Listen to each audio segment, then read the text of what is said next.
ঝালকাঠিতে বাণিজ্যিকভাবে বেড়েছে তরমুজের আবাদ, তবে জ্বালানি সংকটে সেচ নিয়ে দুশ্চিন্তায় চাষিরা। অন্যদিকে বাম্পার ফলনেও ক্রেতার অভাবে বিপাকে পড়েছেন বরগুনার আমতলীর চাষিরা। ক্রেতা সংকটে শত কোটি টাকা লোকসানের শঙ্কায় তারা। প্রতিনিধিদের পাঠানো রিপোর্ট জানাচ্ছেন আবরার মাহি।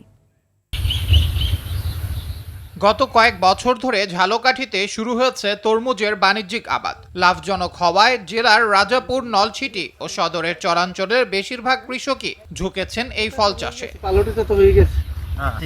মৌসুমের শুরুতেই সার ও ওষুধ সংকটের পাশাপাশি বৈরী আবহাওয়ার বাধা পেরোতে হয় অনেক কৃষককে। আর এই মুহূর্তে তেলের সংকটে সেচ নিয়ে পড়েছেন ভোগান্তিতে। যাতায়াত পাইকা লাগতে পারে না, রাস্তাঘাটের অভাবে এই জন্যই এরা ডাবলি খাইতে আসে। রোদে নষ্ট হয়ে গেছে, পানি বৃষ্টিতে বাড়ি দিয়ে হালাই দিয়েছে আগা। এবং আমাদের সার ওষুধ পিছনে যে সময় দেওয়ার সময় ওই সময় আমরা পাইতেছিলাম না। পানি দিতে হলে তো তেলের প্রয়োজন, কিন্তু আমরা তেলটা ঠিক মতন পাইতেছি না। তবে এত কিছুর পরও এবার ভালো ফলনের কথা জানালো কৃষি অফিস। 127 হেক্টর জমিতে যে তরমুজ আবাদ হয়েছে সেখান থেকে আমরা আশা করছি 2540 টন আমরা তরমুজ পাবো, যেটির আসলে বাজার মূল্য গড়ে আমরা ধরতে পারি 25 থেকে 30 কোটি টাকা।